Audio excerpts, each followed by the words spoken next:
to be, when you're stuck with two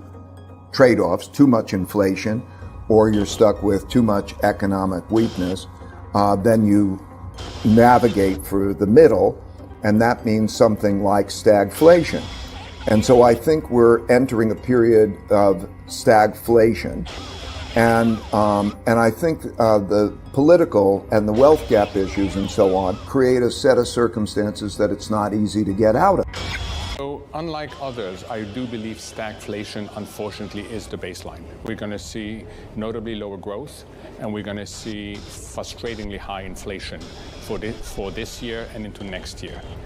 Whether we get something worse depends on the soft landing debate for the Fed. Listen, we are not going to get a soft landing. When inflation gets as high as it gets, you need to put the economy in a recession to stop inflation. You've got inflation expectations that have come a bit unhinged. Until we see layoffs, until we see not 11 million people looking for jobs, you're not going to see inflation come down. And so we're going to go through a painful stagflation process. We're urging the Fed to move when the window was open because you also build in flexibility. That's a key issue in policymaking, is you look forward and ask yourself, what sort of flexibility do I need? So they should have moved, but they didn't. And now they have the worst of everything because what you just mentioned is stagflation. Stagflation makes the Fed's policy challenge that much more complex. Em dezembro de 2018, dei início a esse canal com o primeiro vídeo da série A Mãe de Todas as Bolhas, uma série de vídeos cuja tese principal era de que a arbitrariedade de governos e bancos centrais ao conduzirem a economia através do alto endividamento e da injeção maciça de papel moeda sem lastro levariam a economia global a uma enorme crise estagflacionária, caracterizada por um período de baixo crescimento econômico e de alta inflação de preços, o que acabaria por minar a confiança da sociedade no nosso atual sistema monetário global. Quase 4 anos depois, aqui estamos, e o cenário nunca foi tão claro, ao ponto de que o que antes era visto com descrédito e considerado como exagero dos profetas do Apocalipse, hoje é enxergado como uma tese provável e amplamente discutida na mídia especializada. Como alertado nos últimos vídeos dessa série, desde o estouro da pandemia, a elevada injeção de liquidez, que dessa vez foi direcionada para a economia real, ocasionaria uma inflação generalizada de preços e, como previsto, hoje estamos presenciando as maiores taxas de inflação no mundo desenvolvido das últimas 4 décadas. Nos Estados Unidos, a taxa de inflação oficial atingiu recentemente a marca de 9,1%, a maior taxa de inflação desde 1981. Entretanto, a inflação americana hoje, se medida pelos mesmos parâmetros em que era medida 40 anos atrás, já ultrapassou o pico da inflação atingido durante a grande estagflação da década de 70. Todavia, é válido ressaltar que o pico da inflação naquela época foi alcançado depois que o Fed subiu a sua taxa básica de juros para 20%. Hoje, apesar de toda a retórica contracionista recente por parte do Fed, essa mesma taxa ainda está abaixo dos 2% e parece extremamente improvável que o Fed consiga levá-la para muito além disso. Não por acaso, cada vez mais personalidades do mundo financeiro, incluindo as próprias autoridades monetárias, apostam em um longo período de inflação elevada à frente. No final de junho, os principais banqueiros centrais do mundo se reuniram durante a Conferência Anual do Banco Central Europeu e fizeram questão de enfatizar que a economia mundial não vai voltar a um ambiente de inflação baixa, como declarou Christine Lagarde, presidente do Banco Central Europeu.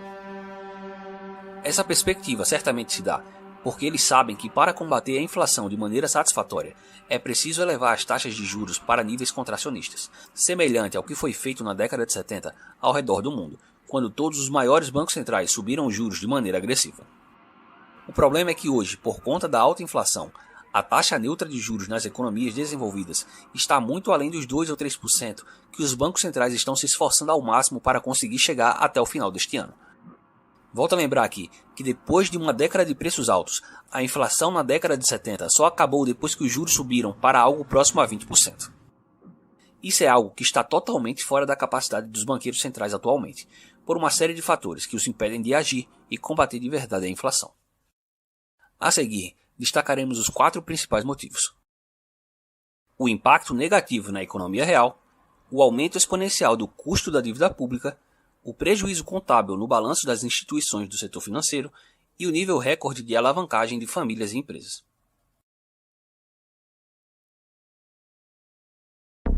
Um aperto monetário realizado por um banco central através de ferramentas como o aumento da taxa de juros e a diminuição do seu balanço patrimonial afeta diretamente a oferta de crédito na economia, aumentando o custo de se adquirir novos empréstimos, desse modo reduzindo o nível de atividade econômica, principalmente porque esses apertos monetários são precedidos de um período de expansão monetária, em que o Banco Central inunda a economia com crédito artificial, diminuindo assim o custo de se adquirir o empréstimo, enquanto que a oferta de bens e serviços da economia permaneceu inalterada.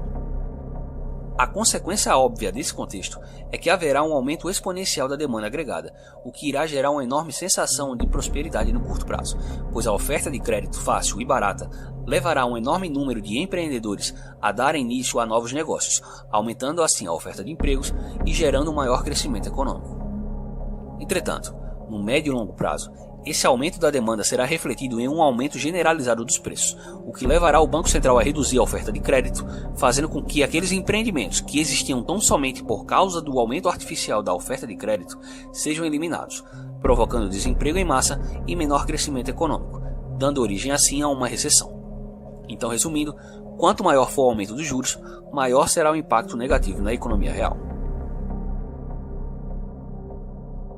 Os juros definidos pelo Banco Central estão diretamente atrelados à dívida pública de seu país, pois a taxa básica de juros irá refletir diretamente na remuneração que cada credor da dívida pública irá receber do Tesouro Nacional, de modo que quanto maiores forem os juros definidos pela autoridade monetária, maior tende a ser o custo de rolagem dessa dívida. Sabendo-se disso, torna-se preocupante a percepção de que a adoção de uma política fiscal expansionista sem precedentes durante as crises de 2008 e 2020 fez com que a representação da dívida pública internacional sobre o PIB global, segundo os dados do FMI, crescesse de 70% em 2007 para incríveis 124% em 2020. Desse modo, a subida dos juros por parte dos bancos centrais colocará ainda mais pressão nas contas públicas dos governos, provocando a eclosão de uma série de crises fiscais ao redor do mundo, em que os países em desenvolvimento serão os principais ameaçados. De maneira resumida, a alavancagem consiste em pegar empréstimo para investir e ganhar um rendimento acima do valor da dívida. Se você for bem sucedido, você ganha muito dinheiro, mas se o seu plano der errado, você ganhou uma enorme dívida que pode levar você à falência. Com as taxas de juros em níveis mínimos ou até mesmo negativo, a prática da alavancagem se tornou extremamente popular até mesmo entre investidores pessoa física nos últimos anos. O problema é que com a subida dos juros, os ativos que são utilizados como garantia nessas operações alavancadas tendem a se desvalorizar, o que obrigará os investidores e instituições alavancadas a vender outros ativos para cobrir a dívida realizada, o que pode ocasionar sérios problemas no mercado financeiro.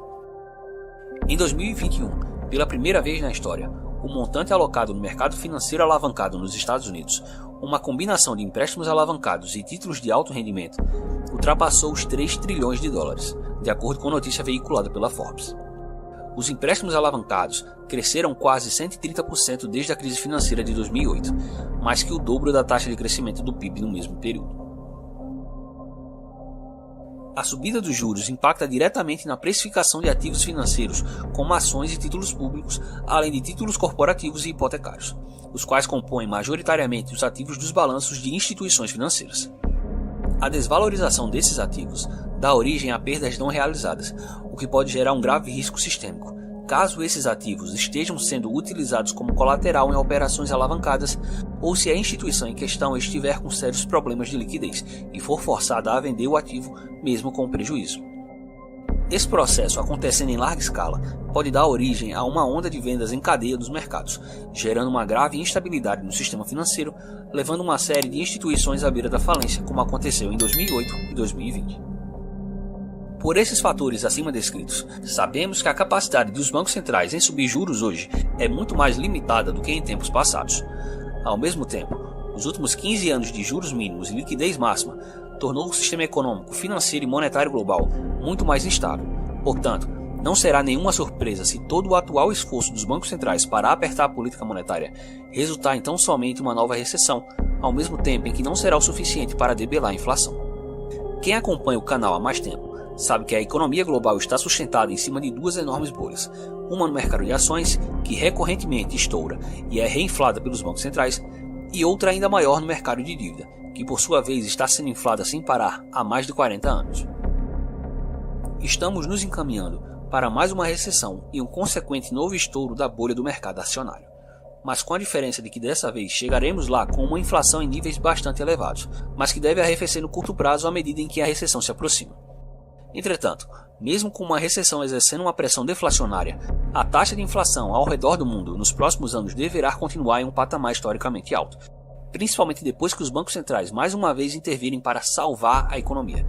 injetando mais uma vez o mesmo remédio que está matando o doente, só que dessa vez em uma proporção ainda maior. Essa nova intervenção dos bancos centrais injetando novamente dinheiro de helicóptero na economia real, quando a inflação já está em um nível elevado, poderá de fato resultar na desancoragem das expectativas inflacionárias do mercado e fazer com que os preços dos bens e serviços na economia real saiam de controle, o que resultaria no estouro da segunda e mais perigosa bolha, a mãe de todas as bolhas. Se você gostou do vídeo, então deixe o seu like e se inscreva no canal. Caso queira receber mais informações sobre o mercado financeiro e a economia internacional, acesse o canal do Econofácil no Telegram.